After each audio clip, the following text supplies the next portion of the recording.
باطل میں کسی کا کوئی فائدہ نہیں ہے، باطل کسی کے لیے مفید نہیں ہے، جو حق ہے وہی لوگوں کے لیے مفید ہے، جو حقیقت ہے اسی سے لوگ مستفید ہوتے ہیں۔ اس لیے اللہ پاک اس حق کو اور حقیقت کو بقا عطا فرماتا ہے۔ اور یہ ساری مثال دینے کے بعد فرمایا وَأَمَّا مَا يَنْفَعُ النَّاسَ فَيَمْكُثُ فِي الْأَرْضِ، میں انہی لوگوں کو اللہ تعالیٰ زمین پر قرار دیتا ہے، بقا دیتا ہے، عزت دیتا ہے، فرمایا کہ جو لوگوں کے لیے نافع ہوتے ہیں، جو نفع بخش ہوتے ہیں۔ اور میں کہ کذالک یضرب اللہ الامثال، یہ اللہ تعالیٰ نے تمثیلاً یہ بات سمجھائی ہے کہ نفع کو بقا ہے، نفع بخشی کو بقا ہے، لہذا تم دوسروں کے لیے نافع بنو، دوسروں کو نفع پہنچاؤ، دوسروں کا بھلا کرو، دوسروں کا فائدہ کرو، لوگوں کے کام آؤ، لوگوں کی خدمت کرو۔ جب تم کسی بھی طرح معاشرے کے لیے، اپنے عزیز و اقارب کے لیے، معاشرے کے نادار، غرباء اور دیگر لوگوں کے لیے تم نافع ہو جاؤ گے، نفع بخش ہو جاؤ گے، تو اللہ تعالیٰ تمہیں وقار عطا فرمائے گا، تمہیں زمین پر قرار عطا فرمائے گا، تمہیں اللہ تعالیٰ زمین پر ہمیشگی دے گا، عزت عطا فرمائے گا۔ اس لیے تم نافع بنو۔ یہ جو نفع بخشی ہے، دوسروں کا فائدہ کرنا، اگر دیکھا جائے حضور سرور عالم صلی اللہ علیہ وسلم کی سیرت طیبہ کو اللہ تعالیٰ نے آپ کو معجزات بھی عطا فرمائے، اللہ تعالیٰ نے آپ پر قرآن بھی نازل فرمایا، اللہ تعالیٰ نے آپ کو ظاہری حسن سے بھی نوازا، سیرت بھی عطا فرمائی، مگر یہ حقیقت ہے کہ حضور نبی اکرم صلی اللہ علیہ وسلم جتنا اس کائنات کے لیے، چونکہ آپ سب سے زیادہ نفع بخش ہیں، سب سے بڑے نافع ہیں، اس لیے کہ وَمَا أَرْسَلْنَاكَ إِلَّا رَحْمَةً لِلْعَالَمِينَ، اللہ نے آپ کو سارے جہانوں کے لیے رحمت بنا کے بھیجا۔ آپ نے مخلوق خدا کو سب سے زیادہ نفع پہنچایا، اپنی تبلیغ سے، اپنے علم سے، اپنی دعوت سے، اپنی سخاوت سے، اپنی سیرت کے ساتھ، اخلاق کے ساتھ اللہ تعالیٰ نے آپ کو سب سے زیادہ بڑا نام بھی عطا فرمایا، سب سے بڑا مرتبہ بھی عطا فرمایا۔ تو حضور نبی اکرم صلی اللہ علیہ وسلم کی یہ نفع بخشی کی وجہ سے آج اسلام ہم تک پہنچا ہے۔ پیارے آقا علیہ الصلوۃ والسلام مدینہ منورہ میں باہر تھوڑا نکلے تو ایک خاتون باہر کی طرف ایک جگہ پہ بیٹھی ہے اور سامان کی ایک پوٹلی یا ایک گٹھڑی لے کر جیسے کسی کا انتظار کر رہی ہو۔ پیارے آقا کریم نے پوچھا اماں جان کیسے بیٹھے ہو؟ تو کہا کہ یہ ساتھ والی اگلی جو دوسری وادی ہے وہاں میرا میکا گاؤں ہے، میکا پنڈ ہے، میں نے ادھر جانا ہے، تو میں یہاں سے مدینہ چھوڑ کے جا رہی ہوں۔ کیوں جا رہی ہوں اماں جان مدینہ شریف کو چھوڑ کر؟ کہا سنا ہے کہ یہاں پر ایک جادوگر آ گیا ہے، ایک کاہن آ گیا ہے، جو اس کو دیکھتا ہے، جو اس کے پاس جاتا ہے وہ اسے اپنا کر لیتا ہے۔ وہ کہتا ہے میرے پاس ایک نیا دین آیا ہے، مجھ پہ کتاب نازل ہوئی ہے، اس دین کو اپناؤ، اس دین کو چھوڑو۔ تو میں تو اپنے آباء و اجداد کا دین نہیں چھوڑنے والی، میں اس کے جادو سے بچنے کے لیے میں تو مدینہ چھوڑ کے جا رہی ہوں۔ اللہ اکبر۔ اور ساتھ حضور نے کہا اچھا تو اگر آپ اجازت دو تو آپ کا سامان میں اٹھا لوں اور آپ کو وہاں تک چھوڑ آتا ہوں، آپ بوڑھے ہو، آپ سے چلا نہیں جاتا، سامان نہیں اٹھایا جاتا۔ اگر آپ وہ روایت پڑھیں تو بوڑھے آدمیوں کا کام ہوتا ہے، اکثر خواتین بولتی جاتی ہیں، حضور نے اس کا سامان اٹھا لیا اور وہ چلتی جا رہی ہیں، ساتھ ساتھ بولتی جا رہی ہیں۔ یہ عجیب تماشا بن گیا ہے، میں مفہوماً عرض کروں، مدینہ منورہ کا سارا سکون خراب کر دیا ہے۔ تمہیں پتہ ہے ابو دردہ بھی اس کا ہو گیا ہے، ابو ایوب انصاری کو بھی اس نے اپنا کر لیا ہے، فلاں کو بھی اپنا کر لیا ہے، جدھر دیکھتے بس جادو ہی کرتے چلے جاتے ہیں، جادو ہی کرتے چلے جاتے ہیں۔ تو میں تو اس کے ڈر سے جا رہا ہوں، وہ برائیاں کرتی جا رہی۔ اور حضور نبی اکرم صلی اللہ علیہ وسلم بڑے اخلاص کے ساتھ، محبت کے ساتھ اس کے سامان کو اٹھا کے چلتے چلے جا رہے ہیں۔ اللہ اکبر، اللہ، اس روایت کو اگر آپ پڑھیں تو ہمیں کیا ہوتا ہے، ہمارا معاملہ کیا، ہمارا کوئی عزیز، کوئی رشتہ دار، کوئی دوست، کوئی ہمسایہ، کوئی محلے دار، کوئی گاؤں کا بندہ، وہ ڈائریکٹلی ہماری بدخوئی نہیں کر رہا ہوتا، ہمارے منہ پہ اس نے کچھ نہیں کہا، ایسی تیسری کسی بندے نے بتا دیا، پتہ ہے وہ تیرے بارے میں یہ کہہ رہا تھا، وہ یہ کہہ رہا تھا، وہ یہ تیسرے بندے سے سن کر بغیر تصدیق کیے ہم اس اپنے رشتہ دار کو، دوست کو، جاننے والے کو اپنے آپ سے دور کر دیتے، بدظن ہو جاتے، بس اس سے ناتا، رشتہ، تعلق کٹ آف، یہ مجھے کہہ دی۔ اور یہاں کیا ہے، کوئی نہیں بتا رہا، منہ کے اوپر سامنے مائی کہہ رہی ہے اماں جان کہ وہ جادوگر ہیں، وہ کاہن ہیں، وہ ایسے ہیں، وہ ایسے ہیں جی، تو برائیاں ہو رہی ہیں، مگر یہاں نیکی کا ہاتھ رک نہیں رہا، یہاں نفع بخشی کا ہاتھ رک نہیں رہا، حضور چلتے جا رہے ہیں، اور جب وہاں پہ جا کر چھوڑا تو کہا، جب جلنے لگے حضور تو کہا، اتنی باتیں کی میں نے آپ سے، تو نام تو پوچھا نہیں آپ کا۔ اللہ، حضور میں اماں جان رہنے دو، نام کو کیا کرنا، اور اس لیے نہیں نام بتا رہے تھے کہ جس کے بارے میں یہ باتیں کر رہی وہ تو میں ہی ہوں، تو یہ بتاؤں گا تو یہ بیچاری پریشان ہو جائے گی، اس کو تکلیف ہوگی۔ میں نہیں اماں جان چھوڑو، نام میں کیا پڑا ہے، بس دیکھو میں نے آپ کی خدمت کر دی ہے، آپ کے کام آ گیا ہوں۔ نہیں نہیں، آپ نے اتنی بڑی نیکی کی ہے، تو آپ تو اتنے اچھے ہیں، میرا بیٹا نہیں ہے، تیرے سنا ہے کہ بیٹے سعادت مند ہوتے ہیں، ماؤں کی خدمت کرتے ہیں، میرا بیٹا نہیں ہے، مگر تیری اتنی ساری خدمت سے میں نے بیٹے کی لذت لے لی ہے۔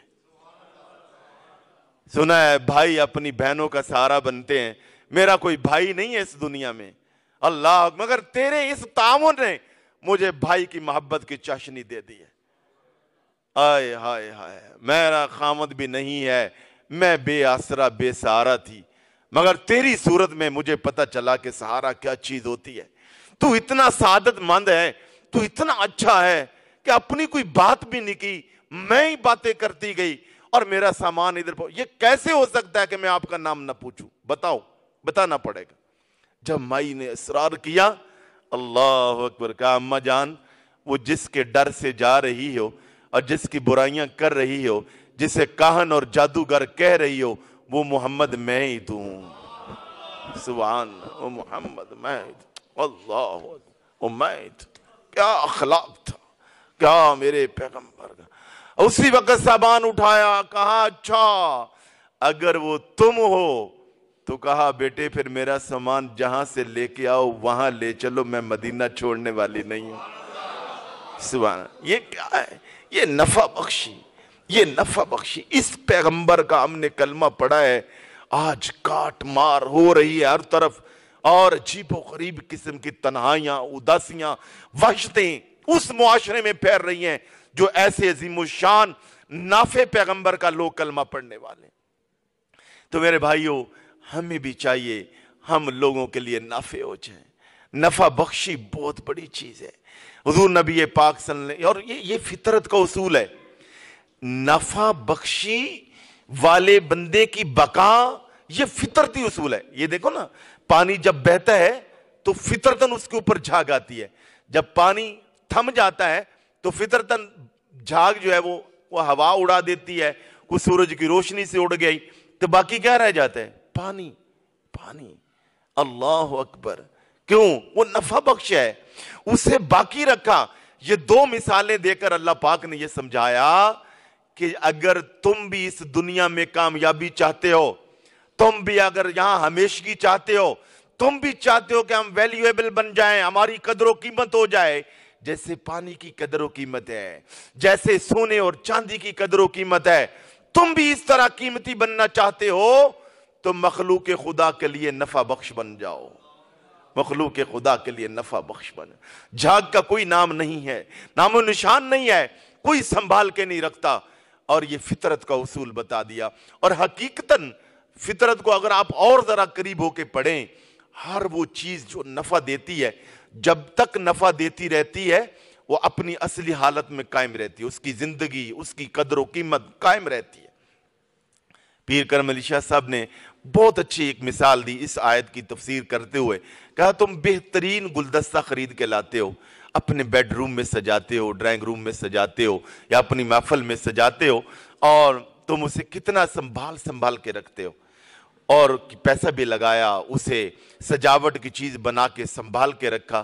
وہی دوسرے دن جب وہ گلدستہ اس کی خوشبو پھولوں کی ماند پڑ جاتی ہے اور اس کی کلیاں مرجھا جاتی ہیں, اور کہا وہی جسے لائے تھے بڑے شوق سے, چاؤ سے, اور سجا کے اچھی جگہ پہ رکھا تھا, جب وہ اپنا نفع چھوڑ دیتا ہے, خوشبو ختم ہو جاتی ہے, کلیاں مرجھا جاتی ہیں, اسے اٹھا کر تم کوڑے کی ٹوکری میں پھینک دیتے ہیں.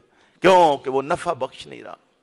بیانے ہی میرے بھائیوں, جو افراد لوگوں کے لیے نافع ہوتے ہیں, اللہ انہیں نفع کے صورت میں بدلے میں اللہ انہیں بقا عطا فرماتا ہے. ایسے ہی قوموں کا معاملہ ہے. یہ امت مسلمہ جب مخلوق خدا کے لیے نفع بخش تھی, اللہ تعالیٰ نے اس کو بہت عزت عطا فرمائی تھی. اندلس میں 900 سال حکومت کرنے والی قوم, الحمرا جنہوں نے بنایا تھا, ان کی دیواروں کے پاس پھر انہی مسلمانوں کو ذبح کر کے کاٹ کے پھینک دیا گیا. ایک وقت تھا ہمارے کسان کا مقابلہ نہیں تھا, ہمارے انجینئر کا مقابلہ نہیں تھا, ہمارے کاریگر کا دنیا میں مقابلہ نہیں تھا, ہمارے سائنسدان کا دنیا میں مقابلہ نہیں تھا. یہی وجہ ہے کہ پوری دنیا ہمیں سلام کرتی تھی. آج ہماری درسگاہیں بانجھ ہو گئی, آج ہمارے ہاں تحقیق اور ریسرچ کا کام کند ہو گیا, ہم دوسروں کے مرہون منت ہو گئے, کوئی ہماری ایجادات نہیں ہو رہی, ہم علم کے میدان میں آگے نہیں جا رہے, اور کہنے کو ہم دین بھی چھوڑ کر سارا دنیا کے پیچھے لگے ہوئے ہیں. دنیا کی کوئی 500 بلکہ 100 جو اچھی یونیورسٹی ہے, اس میں مسلمانوں کی بنائی ہوئی کسی یونیورسٹی کا کوئی شمار نہیں ہے. دنیا کے بڑے سائنسدانوں میں اس وقت پاکستان یا مسلمان کوئی بڑے سائنسدان کا نام نہیں ہے.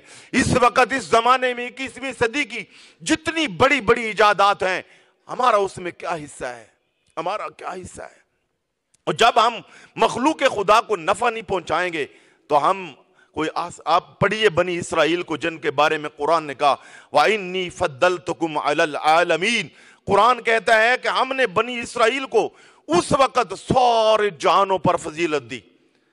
اللہ اکبر. جب تک علم میں, عمل میں, اخلاق میں, تحقیق میں, جستجو میں, دوسروں کو نفع بخشی میں اہل بنی اسرائیل جو ہیں یہود وہ رہے, اللہ نے فضیلت دی. وہی جب مفاد پرست بن گئے, تحقیق چھوڑ گئے, محنت چھوڑ گئے, ریسرچ چھوڑ گئے, اور نفع بخشی چھوڑ دی, تو انہی کو اللہ پاک نے فرمایا کونوا قردۃ خاسئین, دھتکارے ہوئے بندروں کی طرح ان سے بھی تم گئے گزرے ہو, بن جاؤ بندر. ان کی کوئی حیثیت نہیں, نام و نشان مٹ گیا. تو اس لیے اپنے آپ کو کوشش کرو کہ لوگوں کے لیے نافع بنو. اب نفع کے لیے ظاہر ہے علم چاہیے, پیسہ چاہیے, وسائل چاہیے. آج ہمارا ذہن یہی بن چکا ہے. نہیں, اس کے علاوہ بھی ہم لوگوں کے لیے نافع بن سکتے ہیں. ہر آدمی غریب سے غریب بھی دوسرے کا بھلا کر سکتا ہے, وہ صدقہ بھی کر سکتا ہے, خیرات بھی کر سکتا ہے. کیسے؟ بخاری شریف کی روایت ہے, حضور سرور عالم صلی اللہ علیہ وسلم نے اسی طرح نفع بخشی, صدقہ و خیرات, دوسروں کے بھلے کے بارے میں بیان فرمایا. تو کچھ لوگوں نے عرض کیا یا رسول اللہ, دوسروں کا بھلا کرنے کے لیے مال چاہیے, ہمارے پاس تو مال نہیں ہے. فرمایا تم اس کے باوجود دوسروں کا بھلا کر سکتے ہو, دوسروں کے کام آ سکتے ہو. ہاں, اگر تمہارے پاس مال نہیں ہے تو تم کسی کی خدمت تو کر سکتے ہو نا.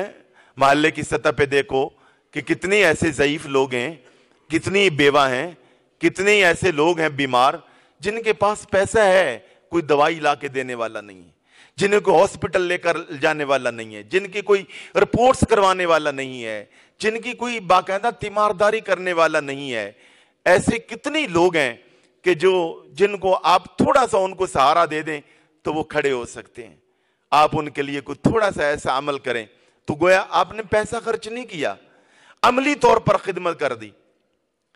یا رسول اللہ, اگر کسی کے پاس عملی خدمت کی بھی ہمت نہ ہو یا سخت نہ ہو تو وہ کیا کرے؟ فرمایا کہ وہ لوگوں کو اپنے علم سے, اپنی عقل سے, اپنی حکمت سے کوئی ان کو اچھی بات ہی بتا دے, اچھا قول بتا دے. وہ ان کو کوئی اچھی چیز کی دعوت دے دے. یا رسول اللہ اگر اتنا علم بھی نہ ہو, زبان بھی نہ ہو, اتنی حکمت بھی نہ ہو کہ بندہ کسی کو دعوت الی الخیر دے دے, اتنا کچھ نہ کر سکے. اللہ اکبر. حضور نبی پاک نے فرمایا وہ یہ تو کر سکتا ہے, ٹھیک ہے وہ مال خرچ نہیں کر سکتا, ٹھیک ہے وہ عملی طور پر کسی کا ہاتھ پکڑ کے سڑک پار نہیں کروا سکتا, کوئی اور ٹوٹی ہوئی سڑک ہے اس کو ٹھیک نہیں کر سکتا, کسی مریض کو, بیمار کو, وہ رشتہ دار کو اس کے لیے میڈیسن بھی لا کے نہیں دے سکتا, تو کہا کہ وہ اچھا مشورہ بھی نہیں دے سکتا, ٹھیک ہے اس کے پاس عقل نہیں, علم نہیں. فرمایا وہ یہ تو کر سکتا ہے, وہ یہ طے کر لے کہ میں اپنی زبان سے اور اپنے ہاتھ سے میں شر نہیں پھیلاؤں گا, میں کسی کو نقصان نہیں دوں گا, یہ تو طے کر سکتا ہے. اس پہ کیا ہے, نہ عقل چاہیے, نہ علم چاہیے, نہ ہمت چاہیے, نہ پیسہ چاہیے, یہ طے کر لے. فرمایا جس نے باقاعدہ یہ ارادہ کر لیا بھائی بس آج کے بعد نیگیٹو سوچ ختم, آج سے میں ایسی آگ منہ سے نہیں نکالوں گا جس سے لوگوں کا دل دکھے, ایسا بول نہیں بولوں گا جس سے لوگوں کے اندر برائی پھیلے, میں ایسی بات نہیں کروں گا کہ کسی کا دل ٹوٹے. تو آج میرے ارادہ کر لیا ہے, ہر نیگیٹیوٹی سے رک جاؤں گا, ہر منفی چیز سے رک جاؤں گا, ہر شر سے اپنے آپ کو کنٹرول میں رکھوں گا. فرمایا یہ بھی بہترین صدقہ ہے, یہ بھی لوگوں کا نفع ہے, تو ہم یہ تو کر سکتے ہیں. ایک صحابی رسول رات کو سونے لگے, دل میں خیال آیا فلاں صحابی بھی اتنا خرچ کرتا ہے, فلاں بھی اتنا خرچ کرتا ہے, عبد الرحمن عوف اتنے امیر ہیں, عثمان غنی اتنے امیر ہیں, وہ بڑا خرچ کرتے ہیں, دوری دوری نیکیاں عبادت بھی ہمارے ساتھ پوری کرتے ہیں اور پھر ساتھ اللہ کی راہ میں خرچ بھی کرتے ہیں, میرے پاس وہ اتنا پیسہ نہیں ہے, میں کیا کروں؟ جبکہ میں بھی تو کچھ نہ کچھ صدقہ کرنا چاہتا ہوں, میں بھی تو کسی کا بھلا کرنا چاہتا ہوں, میں بھی معاشرے میں اپنا حصہ ڈالنا چاہتا ہوں, اگر میرے پاس کچھ نہیں ہے. خود ہی سوچا اچھا اور کچھ نہیں ہے تو ایسا تو ہے کہ اللہ نے مجھے نام دیا ہوا ہے, اللہ نے مجھے عزت دی ہوئی ہے, میرا ایک وقار اور بھرم بنا ہوا ہے, اور مجھے یہ بھی پتہ ہے کہ میرے فلاں عزیز, فلاں دوست یا محلے دار یا کچھ اور لوگ جو ہیں وہ کمزور ہیں, وہ میرے بارے میں باتیں کرتے ہیں, وہ مجھے تکلیف پہنچاتے ہیں, گویا میری کبھی کبھی توہین کی کوشش کرتے ہیں, حالانکہ میں ان سے بدلہ لے سکتا ہوں, حالانکہ میرا اتنا نام ہے کہ میں ان پہ روب ڈال سکتا ہوں, میرے پاس اور کچھ نہیں, میں چلو یہی کرتا ہوں, حالانکہ میری عزت ہے, میں خاموش ہو جاتا ہوں, اپنی عزت اور انا کا صدقہ کر دیتا ہوں, بھائی ٹھیک ہے جو کرتے ہیں کریں, کوئی بات نہیں, میں نے ان کو کچھ نہیں کہنا, اللہ کے لیے معاف کرتا ہوں, انتقام نہیں لیتا, اپنی عزت اور انا کا صدقہ کر دیتا ہوں, یہ تو میرے پاس ہے, یہ بھی تو ایک چیز ہے. اللہ اکبر. فجر پڑھنے کے لیے آئے ہیں, پیارے آقا کریم نے نماز پڑھائی, حضور نبی پاک نے فرمایا ہاں بھائی رات جس نے بہترین صدقہ کیا ہے آ جاؤ. اب جو مالدار تھے انہوں نے تو کان اٹھائے کہ شاید میں نے کیا ہو یا میرے کسی خادم ملازم نے کیا ہو, گھر والوں نے کیا ہو, اللہ کے رسول کو پتہ چلا. تو جو بیچارے بالکل ہینڈ ٹو ماؤتھ تھے وہ بھی ان میں تھا, اس نے تو سر بھی نہ اٹھایا نا کہ بھائی میں نے تو کیا ہی نہیں ہے. حضور نے فرمایا تھوڑا اور واضح فرما دیا, فرمایا بھی رات کو جنہوں نے اپنی عزت کا صدقہ کیا ہے نا, فرمایا وہ آگے آ جاؤ, اللہ ان سے بہت خوش ہو گیا ہے. اس نے اب ایسے سر اٹھایا, حضور نے اسی کو بلایا, فرمایا ادھر آؤ, تم نے اپنی عزت کا صدقہ دیا ہے نا, تم نے اپنی انا کی قربانی دی ہے, ادھر آؤ, اللہ نے مجھ پہ جبریل بھیجا ہے کہ تیرا یہ وہ صحابی ہے جسے میں نے جنت الفردوس عطا کر دی ہے. جنت الفردوس. اب جنت الفردوس سب سے پروٹوکول کی جگہ ہے کائنات میں, اس سے بڑی پروٹوکول کی اور کوئی جگہ نہیں ہے, اس سے بڑی عزت کی جگہ نہیں ہے. جنتیں تو باقی بھی ہیں, وہ عام جنتیں ہیں, مگر سب سے زیادہ انعامات والی جو جنت ہے وہ یہ ہے. حضور نبی اکرم صلی اللہ علیہ وسلم نے فرمایا. اور پھر نفع میں بھی اپنے قریبی جو لوگ ہوتے ہیں نا, بعض اوقات ہم دوسروں کے لیے بڑے نافع ہوتے ہیں, اپنے لوگوں کے لیے اپنے. پچھلے جمعے میں نے عرض کیا بہت ساری خواتین بازار جائیں, دفتر جائیں, بڑا مسکرا کے باتیں کرتی ہیں, سارا غصہ گھر آ کے نکالتی ہیں یا شوہر پہ یا باقی لوگوں پہ. نہیں, پہلے ان پہ مسکرا کے ان سے باتیں کرنی ہے, ان سے وقار سے کرنی ہے, باقی لوگوں کا بھی بھلا کریں, خیال کریں, ان کو نفع پہنچائیں. مگر سب سے پہلے اپنے قریبی لوگ، آپ کے ملازم، آپ کی ملازمہ، آپ کا ڈرائیور، آپ کا ہمسایہ، آپ کا رشتہ دار، آپ کی بہن بھائی، ان پہ خیال کریں اور رسول اکرم صلی اللہ علیہ وسلم کا یہ فرمان سامنے رکھیں، اور پھر آپ کو اور مزہ آئے گا اور آپ کو پتہ چلے گا کہ جو مجھے اللہ نے تھوڑی بہت ہی ہمت دی ہے اس کی وجہ کیا ہے۔ اللہ اکبر۔ حضور نبی اکرم صلی اللہ علیہ وسلم کا ارشاد گرامی فرمایا حل ترزقون وتنصرون الا بدعفائکم، فرمایا پتہ ہے یہ جو تمہیں رزق مل رہا ہے، پتہ ہے یہ جو ہر معاملے میں تم سمجھتے ہو میری مدد ہو رہی ہے، میرے راستے کھلتے جا رہے ہیں، میرے لیے مواقع چانسز بنتے جا رہے ہیں، پتہ ہے یہ کیوں بن رہے ہیں؟ اللہ اکبر، یہ تیری وجہ سے نہیں ہے، یہ تیری حکمت اور پلاننگ اور محنت اور سرمایہ اس کی وجہ سے نہیں ہے، الا بدعفائکم، فرمایا یہ تیرے جو کمزور لوگ ہیں رشتہ دار، فرمایا تو ان کی جو خدمت کرتا ہے یہ اس کی وجہ سے تیرے رزق میں اللہ برکت عطا فرما رہا ہے، یا اس کی وجہ سے اللہ تعالیٰ تمہیں مہربانیاں فرما رہا ہے۔ سبحان اللہ، سبحان اللہ۔ تو اس لیے میرے بھائیوں یہ ذہن بنا لو کہ میں زمین پر رہوں گا، اس دنیا میں رہوں گا، اور فطرت بھی یہی ہے کہ بقا اسی کو ملتی ہے جو نفع بخش ہوتا ہے۔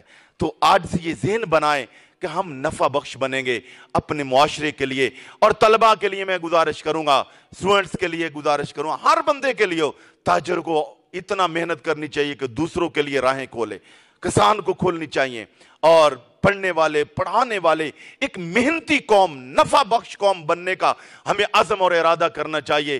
تو اللہ رب العالمین کا یہ حکم ہے، فرمایا وَأَمَّا مَا يَنْفَعُ النَّاسِ، یہ قرآن کی آیت ہے، ذرا پڑھیے گا اس کو، سورہ رعد آیت نمبر 17، وَأَمَّا مَا يَنْفَعُ النَّاسِ فَيَمْكُثُ فِي الْأَرْضِ، فرمایا اللہ انہی لوگوں کو نفع زمین پر وقار عطا فرماتا ہے جو لوگوں کے لیے نافع ہوتے ہیں۔ آج حضرت داتا علی اجویری کا نام 1000 سال کے بعد کیوں ہے؟ اچھا پھر نفع بھی ہوتا ہے مادی اعتبار سے اور روحانی اعتبار سے۔ مادیت کا تعلق بدن کے ساتھ ہے، اور بدن کے ساتھ وابستہ جتنی چیزیں ہیں وہ جیسے بدن جو ہے یہ حادث ہے، بدن جو ہے یہ عارضی چیز ہے، اس کی ضروریات کی جتنی ترسیل کی چیزیں ہیں وہ بھی عارضی ہیں۔ روٹی عارضی ہے، دھوپ عارضی ہے، زمین عارضی ہے، جو چیزیں بدن کے ساتھ وابستہ ہیں، ہمارے بدن کو قرار اور وقار دیتی ہیں، وہ بھی عارضی ہیں۔ اگر ہمیں کوئی فائدہ پہنچاتا ہے بدنی اعتبار سے تو ہے فائدہ، عارضی ہے۔ اچھا ایک ہوتا ہے روح جو ہے وہ ہمیشہ ہے، اب بندہ فوت ہوتا ہے روح تو نہیں نا فوت ہوتی، روح منتقل ہوتی ہے، لہذا روح کے متعلقہ جتنی چیزیں ہیں وہ بھی دائمی ہیں۔ وہ کیا ہے؟ قرآن کا علم دائمی ہے، روحانیت دائمی ہے، اللہ کا ذکر دائمی ہے، حق بات دائمی ہے۔ کیوں؟ ان سب چیزوں کا تعلق روح کے ساتھ ہے۔ کوئی امیر کبیر آدمی لوگوں کا بھلا کرتا ہے، اچھی بات ہے، مگر بدنیات کا کرتا ہے، بدن کا کرتا ہے، عارضی ہے۔ اور ایک عالم، ایک صوفی، ایک بزرگ، ایک زاہد، یہ بھی مخلوق خدا کا بھلا کرتا ہے۔ قرآن کا قاری اور عالم بھی بھلا کرتا ہے۔ وہ کیا کرتا ہے؟ لوگوں کی فکر و نظر کی تصحیح کرتا ہے، اعمال کو سنوارتا ہے، عقائد کو سنوارتا ہے، ان کو ذاکر بناتا ہے، غفلت سے نکالتا ہے، گناہوں کی تاریکیوں سے نکالتا ہے۔ یہ سب چیزیں روحانی ہیں، تو روح مرنے والی نہیں۔ تو جو مخلوق کا فائدہ دائمی چیزوں سے کرتا ہے، اللہ اسے پھر اتنا بڑا دوام عطا کرتا ہے۔ حضرت داتا علی اجویری، بابا فرید، حضرت غوث اعظم رضی اللہ تعالی عنہ، انہوں نے لوگوں کا روحانی فائدہ کیا، روح مرتی نہیں، ان کے فائدے بھی باقی ہیں، ان کا نام بھی باقی ہے، ان کا نام بھی باقی ہے۔ تو اس لیے یہاں سے یہ بھی پتہ چلا آپ بھی خرچ کرتے ہیں، مال خرچ کرتے ہیں، وقت خرچ کرتے ہیں، مگر دیکھیں آپ ہاسپٹل میں ٹائم دیتے ہیں، آپ کسی اور کوئی کام میں کام دیتے ہیں، اچھی بات، جو بندہ کسی بھی طرح نافع ہے مخلوق خدا، میں تو کہتا ہوں صرف مسلمان نہیں غیر مسلموں کے لیے بھی نافع ہے، اس کو سلام ہے۔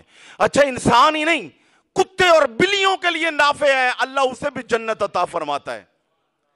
تو یہ اس تقسیم میں تو ہم پڑھتے ہی نہیں۔ اگر آپ روحانی اعتبار سے آپ مال خرچ کرتے ہیں، ہاسپٹل کو دیتے ہیں، اچھی بات، آپ سکول کالج کو دیتے ہیں، اچھی بات، سڑک پہ لگاتے ہیں، اچھی بات، کھانا کھلاتے ہیں، اچھی بات، اچھی بات، میں پھر کہہ رہا ہوں، اگر آپ مدرسے بھی خرچ کرتے ہیں، اگر آپ قرآن پڑھانے والے کی معاونت کرتے ہیں، اگر آپ ایسے علم کی جو روحانیت کے ساتھ تعلق رکھتا ہے، آپ دیکھیں دنیا میں آپ ترجیح قائم کرتے ہیں کہاں انویسٹ کروں گا تو زیادہ آئے گا، کہاں انویسٹ کروں گا تو دیر تک آئے گا، تو آخرت کے حوالے سے بھی یہ سوچا کرو کہ کہاں انویسٹ کروں گا تو دیر تک بھلا ہوگا۔ تو الغرض کسی بھی طرح بہرحال ہمیں نفع بخش بننا ہے۔ اللہ رب العالمین جو عرض کیا عمل پیرا ہونے کی توفیق عطا فرمائے۔